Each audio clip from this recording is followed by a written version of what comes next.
it now.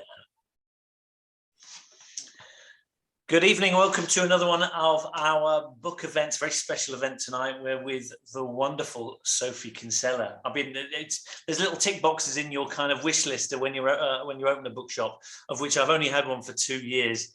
And Sophie Kinsella is one of those ticks. So apologies for referring to you as a tick, Sophie. Oh, I'm honoured to be a tick. How very lovely. And congratulations on the bookshop and on all these events. I think it's just tremendous. And congratulations on the launch of your new book. How many is that now? Oh, apparently it's something like 28, I get told. I think it's 34. Oh. Sorry to interrupt. Oh, no. I did my homework this afternoon. I think it's 34. It's so many books. So Sophia, you're obviously the expert. How many of those are children's books and how many of those are adult books? One for Sophie, probably. Yeah, I can't answer that. 4 children's. You see, I never know whether to count the children's, and then there's a YA. Also, I don't have a very good grip of numbers, as I've just now proved. So I defer to you. But it's quite a few. They fill a shelf. What can I say? Marina's piped up and said it's definitely in the 30s. Well, there we go. That'll... And Marina is. Do you know Marina? Love Marina. You love Marina is the complete rock of my life. So she would know. She would know. Fantastic. So listen, the format tonight, guys, is we want lots of banter from the audience. We want lots of questions. Use the Q&A function for that. And but by all means, keep throwing comments in on the chat. I'm going to leave these two lovely ladies to crack on and chat about the party crasher. Let's hope there's not too many party crashers tonight. But I know I've seen all the Twitter and there's been a stack of people saying, "Oh, hope there's no party crashes." But I'm sure we'll be clean. And guys, thanks ever so much, and let me leave you in the capable hands of Sophia Money-Coutts. Bye, Ben. Hello, everyone, and thank you for joining. This is very, very exciting and personally a great honour for me to be able to do this and be interviewing lovely Sophie. Huge congratulations, Sophie, on The Party Crasher, which is out in the UK today. Woohoo! My virtual party popper. It's really, really very wonderful. For everyone watching this, it's one of those books I laughed. There were moments I was lying in bed reading it and I laughed at so many bits, and there were so many bits where I also did a very dramatic sort of chest clutch because it's very touching as well. It's got both things, which I think is very hard as a writer to do funny on one page and then chest clutching on the next. But before I don't want to explain your story to explain why I was chest clutching and lolling in bed. So to kick off, could you just explain a little bit to everyone watching what the synopsis of The Party Crasher is without any spoilers? Yes, well, spoilers. Thank you so much for. I'm just bowled over that you laughed and clutched your chest, because that's totally what I was going for. If I could have been asked, what is your reaction that you're hoping for, that would have been it. Good. Isn't it beautiful? I can, I hesitate to say much about the contents, except to explain what they are, but I can absolutely gush and enthuse about this amazing cover, which I think is just glamorous and celebratory and kind of what we all need, and also tells the story. So I'm able to kind of start off with a cover as an explanation of this story. So you've got a party, and then look, you've got someone hiding under the table, and that's pretty much the synopsis. As you said, it is a comedy, but there is a sort of emotional tugging and an emotional heart to it. So the backdrop to this party is that a family has broken up, and so it starts with a very painful announcement of a divorce. There's a stepmother, and there's a dad. Sorry, I've confused you. There's a stepmother and a dad, but they are effectively the parents of the family in this beautiful, is it really beautiful? But to the parents, to the children, it's beautiful. They're in their family home, and Effie, our protagonist, thinks she's just in for a normal family Christmas when, boom, they announce that they are splitting up. So her whole kind of life feels shattered. And then we pick up a while later when everything has really moved on. Her father has got a new girlfriend. They're selling the family home, and they're hosting this party to sort of a house cooling to say goodbye to this beloved house. And it's going to be the end of an era. But Effie is in a massive feud with her dad's girlfriend, with whom she does not get on, Krista, of much glamour but much malice. And so she kind of is so hurt and affronted, first by the divorce and why can't they just get back together, and now this party and this invitation which comes but doesn't seem to be quite an invitation, that she decides to boycott the party, boycott her final farewell to her lovely family home, Greenoaks, until she remembers that there's something inside the house that she desperately wants, needs. Her childhood Russian dolls, she can't live without them, and she's worried that in the house move they'll get lost. So she hatches a plan, a kind of almost Mission Impossible type scheme, to creep in dressed in black, to get the dolls and exit within about 5 minutes, and nobody will know she was at the party. And it all, of course, goes horribly wrong. What can I say? I like writing comedy. So she first of all can't even get into the party. She's stuck outside in the drive behind a rose bush, seeing all the guests going in, thinking, how do I get in? She needs help to even get in the house. Then she's going to be spotted at any minute. So she goes from hiding place to hiding place, being thwarted in her attempts to find the dolls, overhearing stuff, discovering secrets, being the kind of fly on the wall while this party is raging around her. And really, that's the story, is her journey through the party, and through the party almost her emotional journey and her family. And that's all I'll say because of the spoilers, but I think it gives you flavor. About, it's a sort of physical, well, yeah, the emotional journey, because obviously this is a house that she's grown up in and she's very attached to, and you know, suddenly it's going. It's called Greenoaks as well. I think I can give that away. Was it based on a real place? Because I loved it. It's supposed to be a sort of ugly house, isn't it? Lots of people are very rude about it, but Effie loves it because it's her childhood home. And there's a real sense of location, I think, in the book as well. You really can see it, visualize it, feel it. In this case, sort of hear the creaking floorboards that, you know, nearly scuppers her. Was it based on anywhere in your mind, or a real place? Because I love books where there's such a sense of location, and you've really got that. Oh, I'm so thrilled. I mean, I kind of wanted Greenoaks, the house, almost to be a character, and exactly. to feel that we would with Effie think, oh no, you're not selling Greenoaks, because I think that so many of us just bond with our childhood home. And in this case, despite its flaws, and I think that there's a certain type of Victorian architecture which people can be quite sort of, you know, I'm not going to use the word snobby, but they can, you know, they do, it's not their bag, let's say.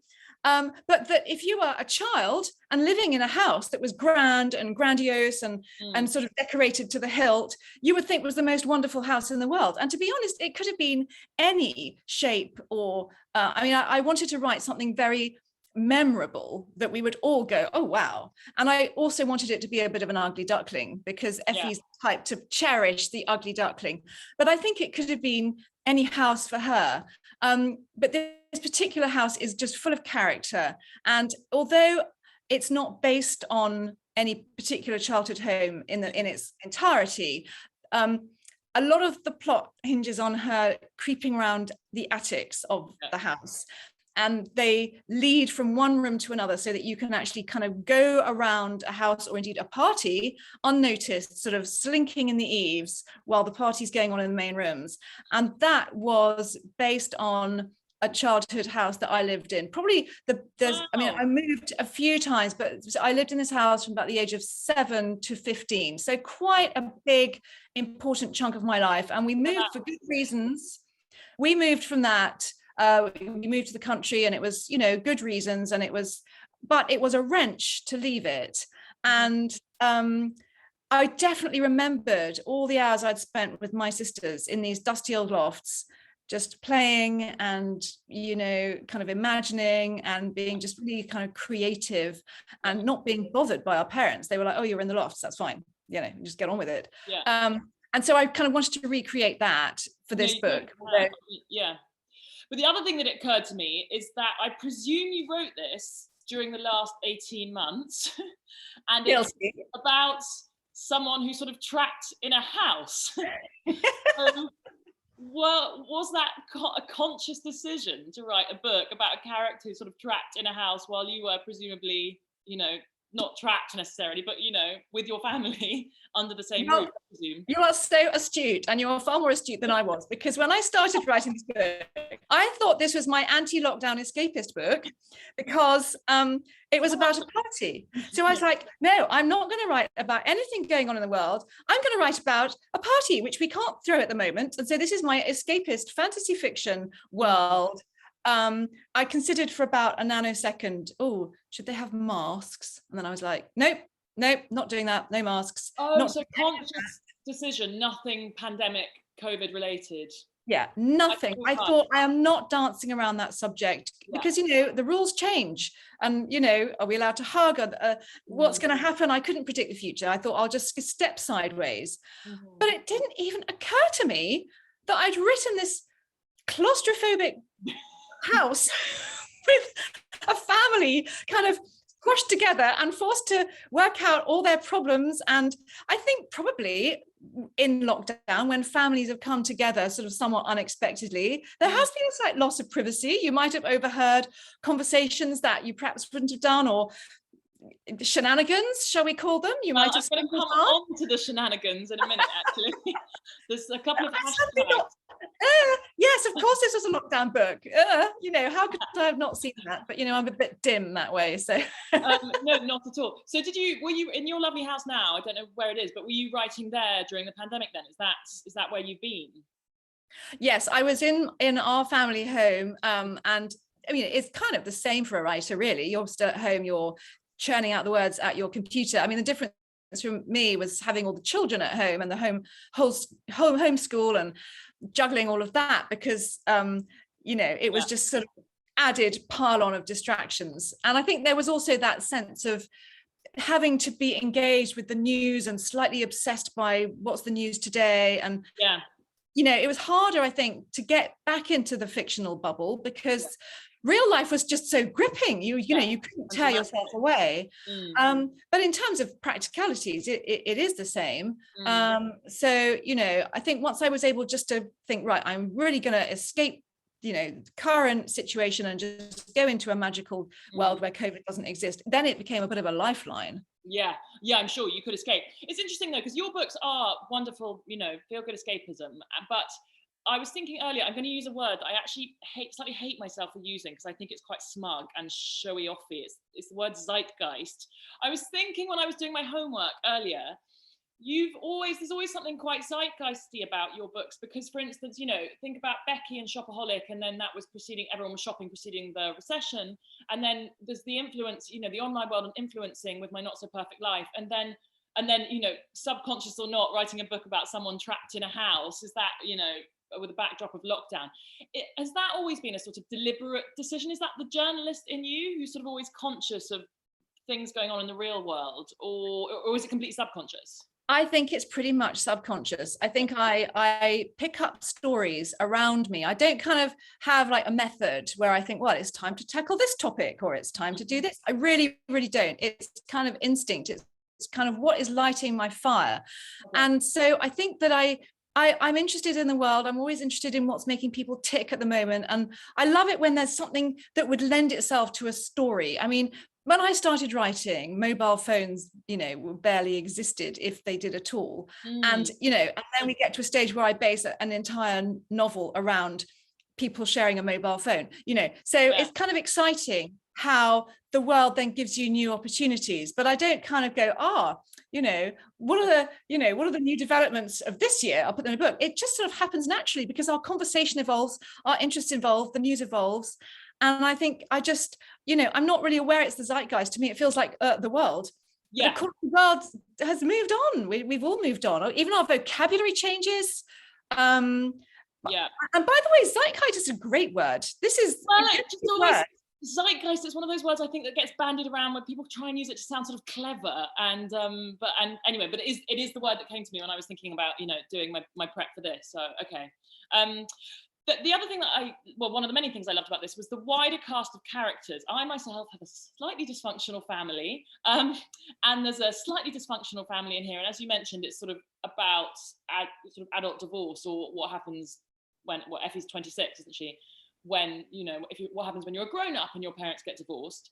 And I always think that I love rom-coms where there is a wider cast of characters, almost in a sort of Richard Curtis way, you know, so it's not just focusing on boy meets girl. Was that very deliberate to have, you know, for instance, I love when Gus gets drunk. I don't think that's giving away anything to anyone. There's a brilliant brother called Gus who gets drunk. I love all of that bit. And do you very carefully, I mean, I think you do quite carefully make sure that there's lots of sort of side stories bubbling away? Oh, I do. I mean, the thing is, I've never really understood those books where you don't see the context of people, because for me, everybody's like a product of their family, their upbringing, their friends, or you don't need to see the whole picture, but you need to kind of see all the aspects around them that make them work. And certainly with a party, I was really kind of interested in a broad canvas and a broad set of dynamics. So it wasn't just boy girl, nor was it just girl family. It was everything within the family. I just wanted sort of that everywhere Effie goes, you stumble on some different dynamic going on in this family, and it informs you. You know, sometimes you don't quite understand it yet. You're on the journey with her.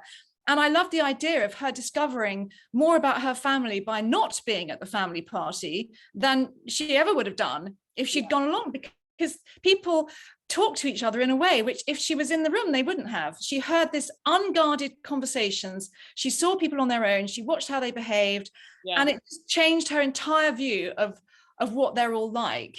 And it was for her, the thought of overhearing a family conversation in my family anyway, I'd be like, oh God, no, I don't want to hear it. I don't want to hear it. Don't be mean, shut up. I know, right? I mean, you kind of fondly assume that everyone's just going to say, oh yeah, you know, I mean, she's thinking that everyone will say, isn't Effie great? Isn't she the greatest in the world? Isn't she the best? What a shame she's not here. She's the best member of the family. And instead they all saying, well, I think she made mistakes doing this. And I think the trouble with Effie is that, and she's like, what? Yeah. I'm not supposed to say that. I mean, classic siblings though, I guess, right? Yeah, well, there's a lot. I mean, there's the sibling dynamics, there's kind of parent, step parent, I mean, there's a lot going on in this family, you know. I mean, to be honest, it's one house and it's basically one weekend, but so everything is kind of within that kind of structure. Yeah. I'm gonna come to the hashtags that I mentioned now and ask a question about the romance, because there is one very swoony romantic scene. Shall I give away where it is? Do we want to? Okay, in a tree house, which is lovely, very romantic. But I was thinking while I was sort of working out my questions for this, sort of sex in books has been discussed a bit this week, because at the Cheltenham Literary Festival, Jonathan Franzen, the American writer, said that British audiences are harsher, judge his sex scenes more harshly than he thinks other nationalities or readers do. And in this, it's very sort of swoony and romantic and lovely in the treehouse, but do you try and keep it quite romantic and don't want to get into the nitty gritty? I'm always fascinated about how other writers handle their sex scenes, because I just sort of, for want of a better word, plunge in and get on with them. But this is sort of much more romantic and lovely. Do you sort of avoid the absolute details? Was that a very deliberate choice? I'm trying to think back over all these many books. I've lost count of them, as we know. How sort of into the details I have got. I think probably this is slightly less detailed. I think I have got slightly more specific, but I think what I tend to focus on is like less the detail and more the feelings. So and sort of the tension. For me, actually, I like focusing on the tension, the before, and I'm less going to sort of describe every possible kind of detail or maneuver, if we like. Also because I think, well, that, you know, that I might think that's super hot, but that might be a turn off to some people, you know. So I also have children, you know, who might read my books, and that is a bit of a worry. And to be honest, I think I would always rather pare it back than go too far. So I think I err on that side. Probably but, go back to me. well, no, your writing is so great because it's just real and it's there and you completely know what's going on. Sometimes in the sex scenes, I do think, oh God, have I taken that slightly too far? Is that too no, but do you know, my mum will skip over the pages. She won't mind. Oh, well, exactly. I mean, the thing is, everyone's got their moments. I sometimes think, oh, has my comedy gone too far? Is this just too silly? You know, really? We've all got our thing that we kind of just push to the edge. And, you know, so all power. Or actually, on that note, sorry, I said I was going to mention the hashtags, and I haven't mentioned the hashtags because they're so brilliant. So the dad has this sort of very sexy younger girlfriend, and keeps Instagramming the hashtags. Is it that he uses or that she uses? He uses, right? It's a sort of joint effort. Right, so it's hashtag, one of them is sex in your 60s, and the other one is hashtag Viagra works. And I was thinking, oh my God, imagine your parents doing that. And well, you see, there we are. That's where I like kind of pushing it to the absolute cringy. Do you laugh at your own jokes when you're writing? I do. I laugh when, if I think of a scene, like a moment, I can sometimes just like laugh in the street, and then I think, yes, okay, good, I can use that. But then the challenge is to make myself laugh when I reread it, and to write the scene so that it actually makes me laugh, because I think there's a sort of difference between the sort of abstract idea of, well, that could happen, that would be funny, and then actually plot it on the page so that the reader will get the joke as well. And actually I love that. I spend hours, honestly, obsessively tinkering with, move a line up, move it down, add half a word, you know. Okay, that makes me feel better. So do you edit as you go along? You tinker as you go along then? You're not one of these, because some people just say, sit down, just write, never go back and read what you wrote the previous day. But are you more of a tinkerer? I'm a mixture. I think that I don't keep going back. I do like to sort of go forward, but if I know something's wrong, I have to fix it. I couldn't leave a scene if I knew something was wrong. So what I always think is that once you've had some space, some time away from the work, and you come back, you will see what needs fixing. And there's no substitute for time. Days or weeks, you read it again. But what I couldn't do is, I once bumped into a friend who's a writer, and she said, oh, I've just finished my first draft. And I was like, wait, this is amazing. I said, oh no, I've got so much work still to do. When I go back, I've got to kill a character, he's not going to work. And I was like, how have you not already done that? That's what I couldn't do. I couldn't know that that's going to happen and not go back, because for me the plot has got to be so logical. Every brick has got to stack upon the brick before that. I want to have solid bricks as I go along. Otherwise, too many loose strands, potentially you get to the end, and if you fiddle with one thing at the beginning, then that means that's going to have a knock-on effect down the line. I totally get that. Huge. The tiniest change early on can have huge. It's like changing the trajectory of a ball or something, and you're throwing it. Well, you just change it by like a tiny degree, it's going to land over there, isn't it? Completely off kilter. Talking of process, I can't say the word process, but process, because writers love talking about their process.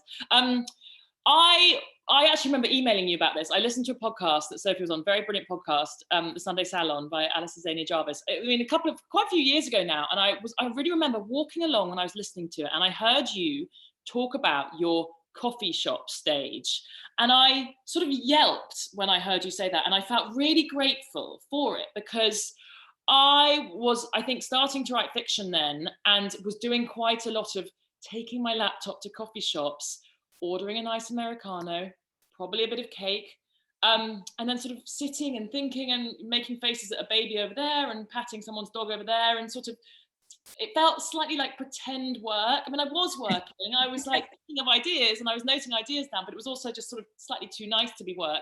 And then I heard you say you go through a coffee shop stage at the beginning of writing a book. I was like, well, oh my God, if Queen Sophie Kinsella does that, then that's fine. The rest of us are allowed to do it. So are you still doing that now? And how did you allowed to cope? But how did you cope with that? Lockdown was terrible. All the coffee shops were closed. Oh, I know, complete disaster. Yes. I do remember our email correspondence, and I was just so thrilled because, honestly, you can't pluck a book out of just the air and sit down and read it. I think you do need life. We write about life, so we need to be in life to know about life. Yeah. So, no, I'm a big fan of coffee shops and shops generally. I feel that you can easily get inspiration in a nice shop. So Yes, lockdown was not good for that. What can I say? And I used to actually sort of try and recreate the coffee shop idea by like, I'm going to sit on a chair, it's going to face in a different direction, and just try, I started looking on Spotify for like coffee shoppy music, kind of. Some writers did do that, I think. I've seen some writers on Twitter say they actually had to play sort of background coffee shop music. Yeah, and kind of coffee shop muffins, and just try and recreate that whole vibe of just being somewhere else. It was difficult, and I think that there's been so many struggles, but it was not conducive. So I'm all for the coffee shops coming back. Okay, yeah, well, hopefully, fingers crossed, they are. So you do your coffee shop stage, and then you sit down, and I heard the other day, is it true that you will not start to write a book until you've got the first sentence crystallized in your head? It's like a sort of superstition thing. Yeah, it's a complete every book. Yeah, every book. I refuse to sit down and be freaked out by a blank page. I would just find it too scary. So I walk and walk and walk. I mean, I say that walking is good too. It's ideal to visit a number of coffee shops, because the number of times I've been stuck on an idea, and the minute I start walking, it sort of, I don't know, cogs go in my head. It's like they'd all silted up, too much muffin eating. I totally agree. I needed to get going. And I walk until I just have it. And then obviously it might not be the first version, and I think, but quite often it is. Quite often it's like, okay, got it. This is what I need to start off the voice of this character and start the whole thing. And then you never do have the blank page. You just sit down and you very quickly type chapter 1, first sentence, boom, no blank page. And it's a complete psychological trick. And then you do 1,000 words a day, right? So that's your rule. I'm always interested in how writers, what the word count is, because I've read before, again, some people say they do thousands and thousands. I think, oh God, some days I do like 3 very bad words. But your rule is 1,000 words a day, right? Yeah. I mean, if I really can't get to 1,000, it means that something has gone wrong. You let yourself give up if you really can't get to 1,000. Yes, I mean, I would see it as kind of stepping away and regrouping, replotting something. There must be something, that I haven't quite got, and I need to now go back to a coffee shop break maybe and have a little think. Carrot cake. Because I do plan such a lot before I begin that I kind of think, okay, if I don't know what I'm supposed to be doing with this scene, then something's gone wrong. And it'd be better to, rather than just plow on desperately. It's not about words. I mean, it's nice to have a target, but it's about telling the story correctly. Yeah. So I think, well, okay, it's fine. And I mean, the good thing I've got after all these many, many years is that I don't panic in the way that I might have done in the first few books. I don't think, no, the book will never work now. I mean, sometimes I get quite close to thinking, oh no, what was I thinking? I mean, there's always that awful kind of chapter 10 kind of, sink in spirits and kind of forgetting why you ever liked the plot or the characters or the ideas. What's chapter 10 in terms of, because I'm writing a book at the moment, I'm intrigued about what chapter 10 is in terms of how far through. Okay, that might be kind of a third or half, or that's you're like, oh God. Yeah, kind of the initial flurry has long gone. The end is sadly still some way off, and you've got to now kind of keep the momentum going. So we all reach our kind of little plot holes. But now I can think, I've done this before, it's fine, I will, I'll make this work, and that's quite reassuring. Yeah, totally. I can completely imagine. Talking planning, I just want to skip back slightly to the romantic hero, because Joe in The Party Crasher is a doctor and very dreamy, and I was wondering whether do you with your romantic heroes, do you picture someone, say a film star, an actor, or someone in your head when you're coming up with your characters, or how do you think about a real life person aside from your husband, obviously? Do you imagine Yeah, they're all my husbands. notes. I think he might be, you know, you might come across this, so I better quickly say they're all definitely my husband. To be honest, I'm rubbish at the whole picturing a movie star thing. I never do that. And also when people say to me, oh, who should play all your characters? I'm absolutely hopeless at that, because I go, well, they're themselves. I can't really, you know, I mean, obviously when people suggest casting and then you go, oh yes, they'd be fun, and but it's not like I've done it with anybody in mind. And to be absolutely honest, I see the inside of them more than I see their exterior. I'm more interested in their interior brain and personality and psychology than what they look like. Yeah. So that's what I tend to focus on. Okay. And especially with my, you know, my main heroine, it's all about the inside. It's not, over her hair color or even, her eye yeah, color. exactly. But even the guys, I'm like, well, you know, how are they going to get on? How are they going to tick? Why do they fancy each other? What are they going to say to each other that's really going to spark? Mm-hmm. And obviously, you know, we like them to look nice, but we like them to be right? nice. Yeah, that again, that's down to the individual reader. I just love that he's a doctor, because weirdly, I started writing school, but my new hero is potentially a doctor in my book, and I was thinking, are we all in love with doctors because of the pandemic? Is this a thing? Like, are we all suddenly there very smoothly? Exactly. I'm sure that's it. I'm sure that's it. This is more of a lockdown book than I ever realized. It's like the claustrophobic lockdown and the doctor come to save us all. Yeah, subliminally, it's funny, isn't it, how it sort of works into our brains. Obviously all your books have that element of being very touching and moving and funny at the same time, but I feel like at the moment we all need laughter a lot more than we might have done. So are you very conscious of that as well? And did you sort of, are you trying to inject as much of that as possible? Did you in this book, in The Party Crasher?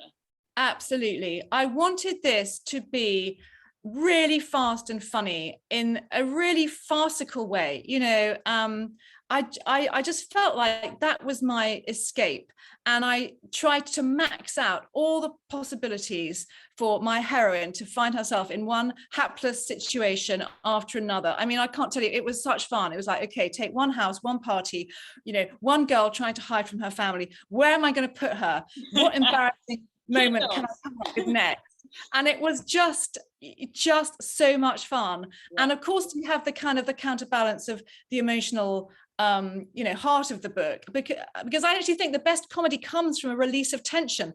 And there's quite a lot of tension in this, because also at any moment she might be discovered. So your heart is slightly beating as she runs into a cupboard, or, you know, dashes behind a sofa. It nearly falls off the attic in that scene as well. Yeah, so the comedy for me really just burst out and could be all the bigger because you were kind of had this grounding of emotion and kind of tension. I just kind of let myself go a bit nuts with the kind of the farce, the silliness, you know. I just really enjoyed it. I think it is completely what we all need, and yeah, very, very joyful. Did you when I keep referring to things that I've sort of, you know, been reading and watching you in a sort of creepy way on podcasts and on YouTube and things, but one of the things that I realized while prepping for this was that you clearly read very widely yourself, and obviously, right, you know, what do you refer to your books as? Rom-coms, or I suppose rom-com, yes. Yeah.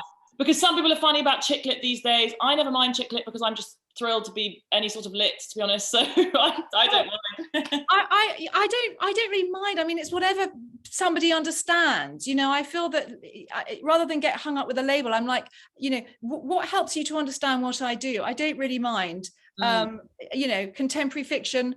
Or wit-lit, I think I saw this. I haven't come across wit-lit, but sorry, my rambling question was going to be, you write these, and I find, you know, I read a lot in the genre as well because I love them. I love falling into bed and thinking, oh God, what bliss! I can fall into bed and find out what Effie's doing, you know, in the treehouse. But I also love, you know, contemporary novels and older novels. I know you're a big P.G. Wodehouse fan, and you do seem to read huge amounts very widely. Does that help a lot with your writing? Reading? Oh, I hope so. I mean, I think, you know, everything feeds in, and I think you pick up different influences from so many different places. I mean, you know, you're right. I do try and read not just contemporary books, but older books and thrillers and you know, or a real mix. Exactly. Yeah. And one might give you a sort of insight into how to write on a painful topic, and one might give you a sort of, you know, if you read a thriller, then it's all about the pounding plot. And so, you know, and also I want to be entertained, and sometimes the best entertainment I can have is to read something that's really different from what I do, because I can switch off my professional brain. I'm not thinking, oh, interesting choice, and oh, I wonder what they'll do. I'm just like, no way. And I'm a really great reader of thrillers because I never see the plot coming. I'm like, oh, no, I'm just the most appreciative reader, like it never. So I really enjoy those too. Yeah. Okay. So a mix. Ben, no, you're leaping back in. I'm here. Sophia, don't go anywhere. Keep throwing your thoughts and questions in. I'm just starting to get swamped with all the questions from everyone. Oh, brilliant! Honestly, I'm delighted. So, Sophie, have you read anything particularly brilliant recently that you could tell everybody? Rush to the bookshop and buy.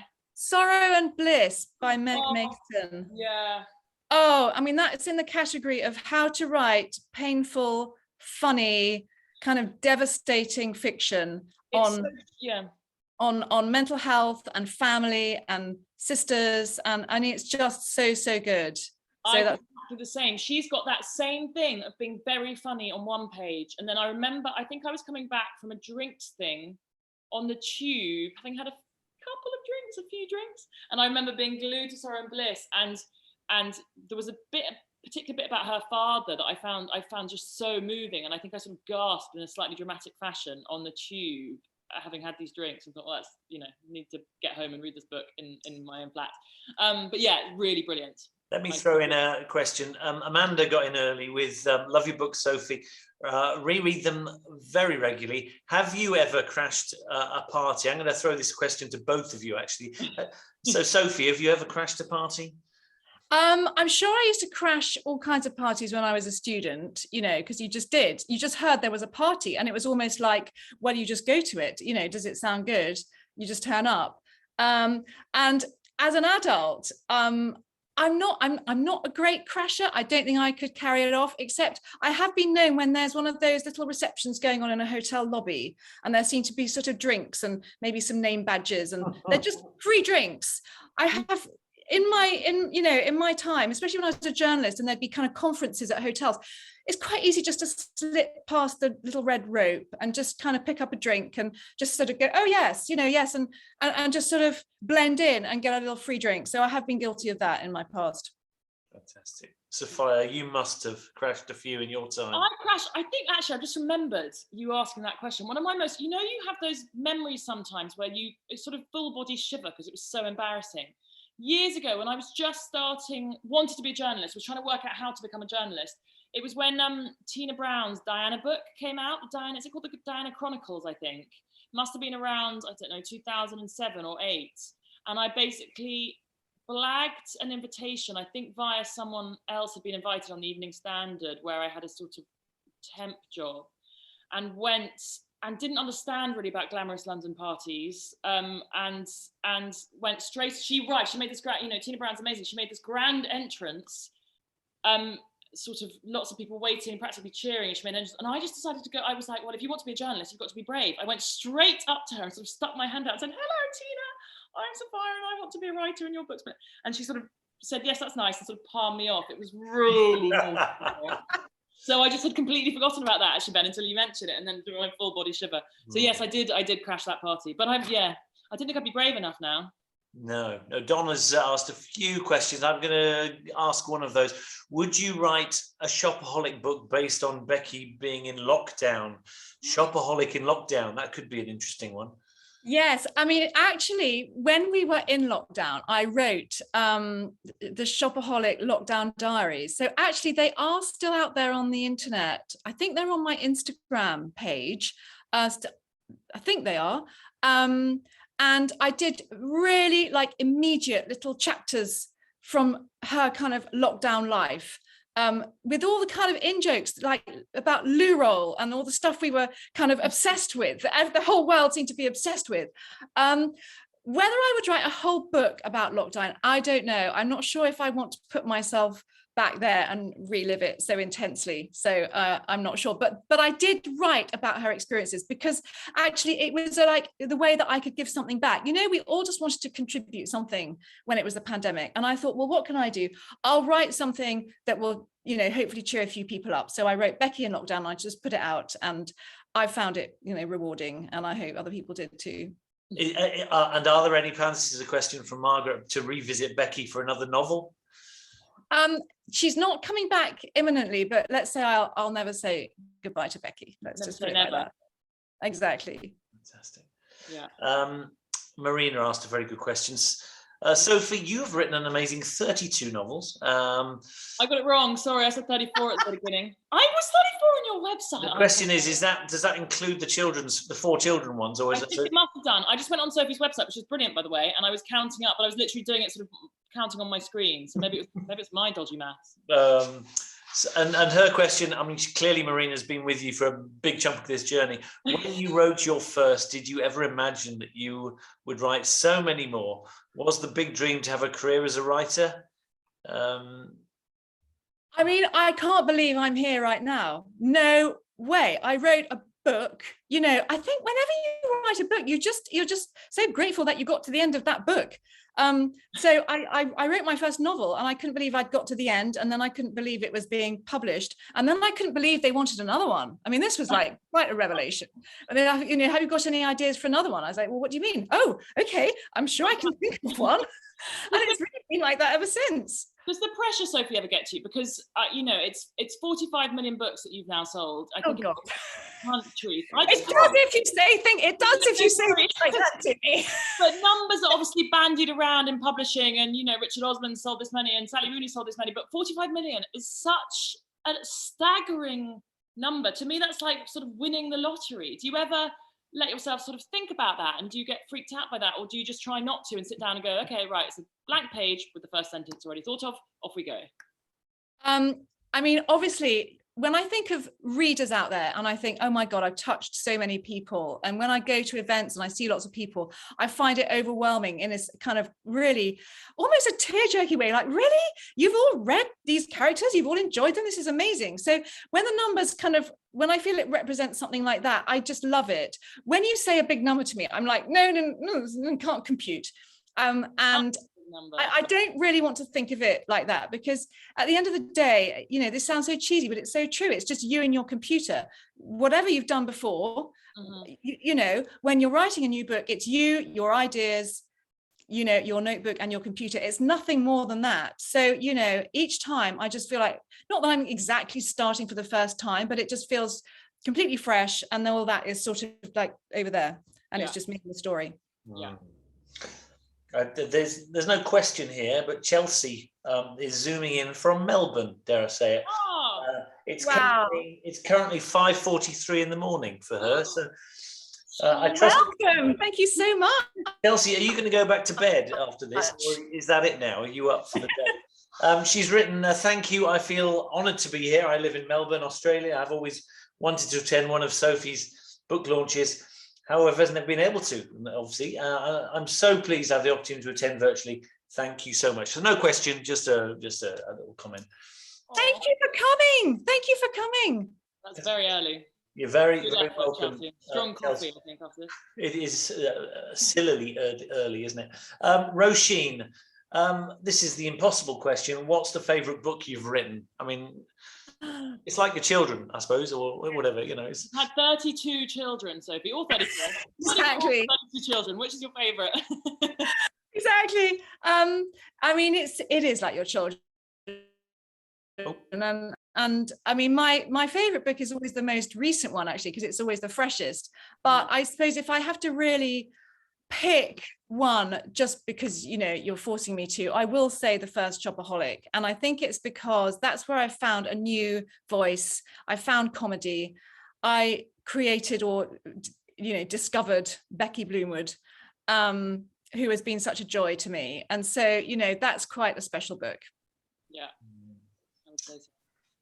Will you, Donna's asked, will you be able to do any book signings in the near future? I would add that I'm obviously waiting for, you're sending me some book plates. You may not, Sophie, I trust you know that. I know Becky's sorting them out. So, by the way, you are. you are. Yeah. I mean, I'm getting signed copies to readers by hook or by crook. I don't think we have any actual signings lined up at the moment, but I can't tell you how much I'm looking forward to seeing readers, all the kind of one-to-one conversations at the signing table, and we do selfies and we normally have a bit of a hug, and it's all just lovely. So I can't wait for all that again. Yeah. Celine, there's a few questions that sort of encompass the same thing about whether you're a planner or a pantser. Well, I didn't know whether I should get too much. I'm fascinated by this, but I didn't know whether how much detail people want. I think you've sort of covered it off to a certain degree. I'm going to reference who did I interview? Anne Cleves, and she starts with a blank sheet of paper and has no idea what she's going to write. And Sophie, from everything you've said so far, you're a planner. You don't start writing until you've planned to the nth degree. Is that right? That's right. Yeah. Although, I must say it often changes as I go along, but I need a roadmap. I need to have a road. It's a bit like Waze, you've got your thing and then they say, block, change route. I'm happy to change route, but I don't want to start off, not knowing. I really admire somebody who can just sit down and it's a magical mystery tour. I'd love to be able to do that. Honestly, when Anne Cleves said that to us, I thought, she literally, blank sheet of paper, she discovers the story at the same time the audience do. It's Marianne Keyes, I think, is a bit like that. I listened to I think it was a YouTube tutorial that she did, and she, I think, she knows like a character. She has a sort of faint idea, and then she doesn't know much more than that, and she just then starts writing, which I find quite terrifying. But then, characters take on a life of themselves, right? So then they will pull you in a particular direction. Oh, exactly. I mean, I don't always follow my original plan. It's just that I start with that, and then we'll see where we end up. Yeah. Yeah. So you don't know the ending, or do you always know the ending? Does the ending change much, or has it changed much? I have an ending. I know the broad area that I want everyone to be. Yeah. But sometimes you think of just an extra little twist or a little kind of complication, and it's so delicious that you're like, oh no, I've got to do that now. So it's kind of work in progress, another bandied about term, but it really is. Yeah. Good. I'm jumping from the Q&A to some of the emails to there's a load of questions. Amanda comes up with quite a nice question. She works in a primary school with some great children writers. How do you feel about how writing is being taught now? Do you think creativity is being sidelined in favour of grammar? Now, that's Amanda in Cornwall. I'm actually going to give a shout out. This afternoon I did a book event. They said, why do we do these book events for this someone who's just launched this book, Andy Jones, Unleash Your Creative Monster, and this is teaching you how to write. It's all the sort of rules and stuff. A beautiful book. But anyway, how do you feel, Sophie, about the way writing is taught? Well, I hope it's still being taught and encouraged. I'm not enough of an expert to know what's going on in schools to be able to say, what the situation is. I will just say that I think that children should have a blank sheet of paper and just be encouraged to write in any genre, in any style, entertaining. I think when I was at school, there was certainly a sort of, you were gently steered towards, literary writing with long expressive words, and I think that was very valuable. But there's also something quite valuable in being able to write a funny scene or crack a joke even. So I just hope that children get these chances. I've been a great supporter of a charity in London called Ministry of Stories, which helps children to explore all their writing. It's it's not in school, but it's in East London, and it encourages them just to express themselves. And I think that these days with graphic novels, you can mix it up with art. You can find all these different ways to express yourself. So I'm just gonna, I'm not in this world, but I'm just gonna say fingers crossed. That's what I would hope would happen. Yeah. There are millions of questions. Anonymous attendee, Sophie, you are a huge inspiration to me. Who in the literary world has inspired you over the years? That's a big question. Well, it really is. I mean, so many. I would say pretty much anyone who's written a book, who I go and, walk along the shelves in a bookshop and think, oh, look. I mean, I'm in admiration of anybody who's written a book. And I've been inspired by all kinds of writers. I remember once getting on a Patricia Cornwell phase and just admiring her plotting so hugely. And now I can't do that myself, but I can hopefully learn from her kind of logic and kind of just brains. I think at the very beginning of my career, I read a lot of Joanna Trollope, and this is before I'd even thought about writing a book. And I used to sit on the tube, and it was, when The Rector's Wife came out, and it was all on the telly, and it was just sort of everywhere. And I remember thinking, these are books about kind of life, and I find it really, really inspiring. So I would say that was a direct inspiration that made me think, perhaps I could have a go at this. And at the same time, Mary Wesley was another author who, wow, I mean, she left it till really late in life and then started writing books. What's not to love? Yeah. So I've got my inspiration everywhere, really. I find I watch a lot of comedy on the telly, and that inspires me too. I watch Schitt's Creek. It makes me laugh and laugh. Sorry, go ahead. Sorry, I was just very intrigued by that personally. Like, what sort of thing? So Schitt's Creek. I'm going to write Schitt's Creek, Community, I love. I used to love Brooklyn Nine-Nine, Curb Your Enthusiasm. I mean, for a masterpiece in one awkward situation after another, Curb Your Enthusiasm is just genius. So, I find all this kind of comedy quite inspiring too. Influences everywhere. Another anonymous, and maybe the same one. How do you come up with the names for your heroines? Have you ever changed one halfway through writing the novel? Do you do a big kind of select all and change Jo to Emily or something? I have changed characters. I think not the main character, because I think really, really hard about that. And it takes me a while. I want to feel like I know her, and I think it would be a bit disconcerting to change her altogether. But I have changed other characters. Sometimes you look on the page and you realize that you've got 3 characters and that all their names begin with B, and that's going to be confusing for the reader. Or sometimes I just don't know what they're called yet, and I write XXX for a while, because I don't want to pin them down to the wrong name. I would rather they have no name as I get to know them. And then I have to go through my manuscript, and you would think I would have got a good system for this by now, but I haven't. So then I have to go and laboriously pick out all the X's, and sometimes I've done CCC, and I'm in such a hurry. I just do kind of placeholder something, and then they all litter my manuscript and get in the way. But I'd rather keep it blank and then hit on the right name. And how do you then find them? Because my Google search history is full of mad things like, well, lots of things I'm not going to say here, but also lots of things like sort of male 1960s American names. Do you know what I mean? Like, I'm trying to find really obscure, as opposed to just like most current popular boys' names. Do you search online for things like that, or do they come sort of naturally to you without? It's a mixture. I've still got baby name books left over from our baby name choosing times, and that's quite a good source. I mean, there are some really, massive lists of names if you go looking online, most of which aren't going to be a starter. But I don't know. I think it's a mixture. Or if I hear a good name, I hold on to it. I think, oh, I'll use that. Yeah. Boys' names are harder. Do you then spot a name and quite often go, well, that's it. That's that character. That's him or her. Oh, interesting. No, I don't think so. I think I attach a name to a character I've built up. Okay. I don't think so, but I like that. I like that idea. Because sometimes I'm scrolling through lists of names online. I'm like, no. Ha!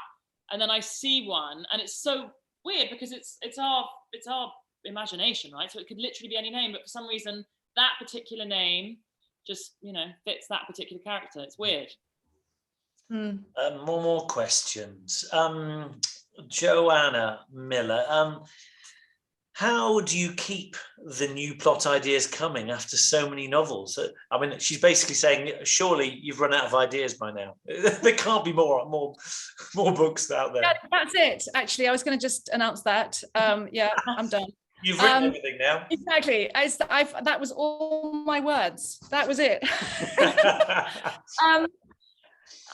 What can I say? The world changes. And so, just as you think you've written about everything, something else comes along. I mean, as previously discussed, this is clearly the pandemic book I didn't realize I was writing.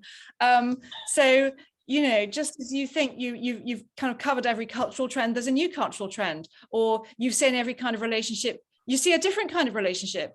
There's all the places in the world that, I've really done a fraction of what I could talk about. So, and in terms of actual plot ideas, I just kind of wait and sort of, just wait for them to arrive. I just have to be quite patient. But I think I do go around the world with a storyteller's eye. So it's sort of, it's not entirely passive, but there is nothing that you can do about making inspiration come. It comes or it doesn't come. So you just have to, cross your fingers. Very true. Very true. That was nearly leading into one of my questions. Well, sort of my last question was going to be what next? I don't know if you're allowed to say. I know that there's quite an exciting film project with Dakota Fanning in production. Yes. Well, I'm not sure in production, but kind of. I'm going to turn. Sorry, I'm going to get it wrong. No, well, I'm always the last person to ask on these things. But yes, no, lined up, I would say. Okay. Yes, so that would be super fun. I mean, there are various actual sort of options and projects. I'm always a bit shadier at knowing what I'm allowed to say and not. Okay. And not. I don't want to get there you. There are various things, kind of stacked up and the thing is, with that world, you never know until you're standing on the set, really, if it's a thing or not a thing. But fingers crossed, it would be fun. And what is that like, standing on the set? Like, I'm just thinking, obviously, with Isla Fisher and Shopaholic, what is that like? Like, seeing your world, this thing that came from just in here, this thing that started as a tiny idea, and then this whole huge Hollywood production team. I know. It's extraordinary. I did sometimes stand on that set and look around and think they're all here because we're pretending that my imaginary world exists. Yeah. This is everyone's job right now, is to pretend that Becky Bloomwood is real and to create a world for her to trip around in and have adventures in. It just seemed absolutely surreal. And I remember really this being crystallized when I was standing on Fifth Avenue and they'd got a big sign on a shop window saying Denny and George. And this is a name that I had conjured up, as we were talking about, just in my little room, thinking, scarf, something and something. And, I hit on Denny and George. I just like the sound of it.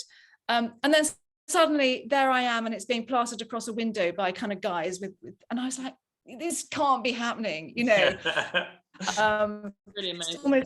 It's just surreal. So I mean, it was just a tremendous experience, really amazing. And I was there pretty much for the whole shoot. So I really did learn about film, and that was such an opportunity in itself. Amazing. Our time is ticking. We've only got a couple of minutes left, I'm afraid, which is bad news. Catherine Bailey asked a lovely question. Which, if any, character other than Becky would you like to revisit to follow up on their story? Was there any other particular character you really loved? Oh, well, I mean, I love them all. I think quite a lot back to Samantha in The Undomestic Goddess, and sort of wonder how she's getting on with Nathaniel and how, all her struggles. And then my YA heroine, Audrey. So I wrote this YA book about a girl who's got more problems actually than most of my heroines. She's got social anxiety, and she's had a really, really tough time, and it's about her kind of coming through, and I think about her quite a lot. But having said that, I feel just that those stories are done. It's funny, it's an instinct. I feel that I have left them. I think about them, but I don't think I'm going to go back and write them. Let's see, there must be one more I can choose that's quite sweet. I'm going to go with anonymous attendee again. Sophie, I'm a big fan.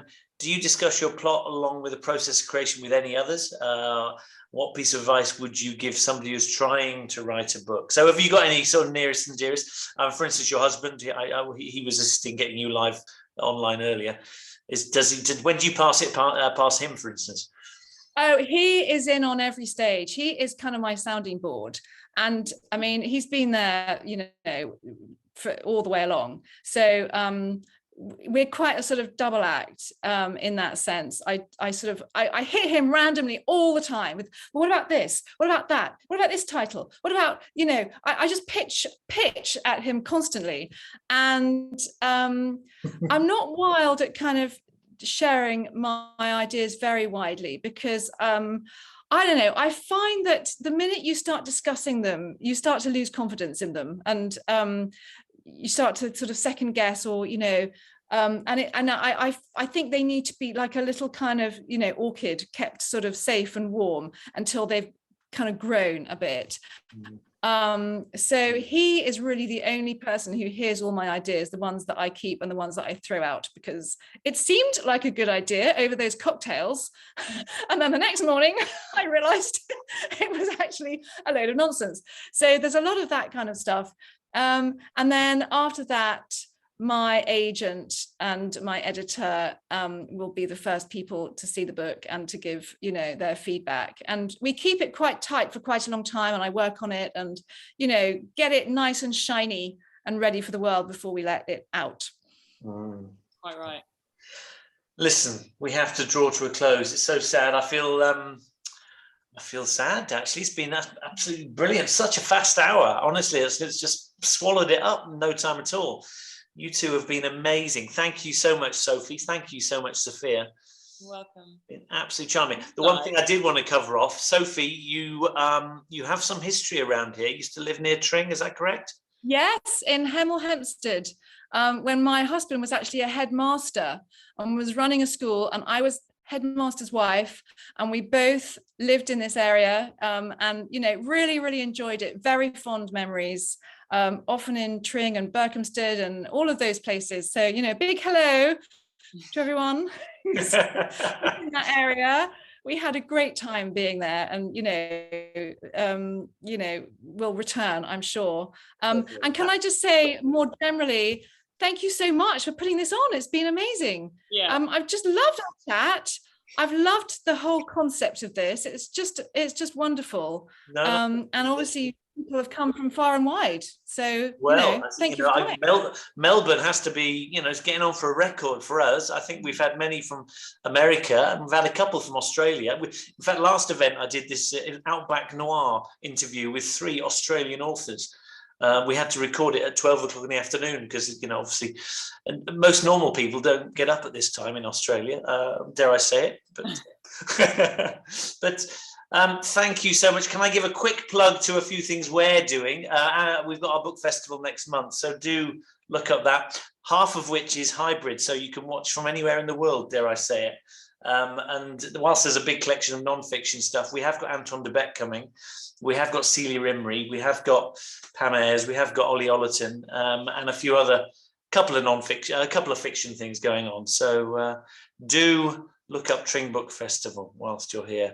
Sophia, thank you for your time as well. Thank you, Ben, for supporting books so brilliantly. Just thank you. We're all, very grateful. And thank you, Sophie, because this book is completely brilliant, and everyone should read it in bed and laugh like I was. Oh, you are so kind. Can I say that was just the best ever interview?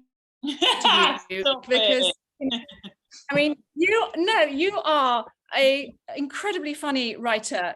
It was like just talking to a mate about writing. So, you know, we've had a few fans of yours, Sophia, a few fans of yours, Nick, which I think is Neil, actually. He's one of my regulars. Oh. He's a huge fan of your stuff. Oh, good. It's the sex scenes, isn't it? I missed out on his questions. Now, listen, audience, I have put a link to our YouTube channel. On there, you'll find a big chunk of what we've done in the last lockdown, so in all lockdowns. This interview will go on that YouTube channel, so click it before I close down and subscribe as well. Good stuff. Without further ado, guys, thank you so much, and we'll see you next time. Thank you so much. Thanks very much. Bye. Bye.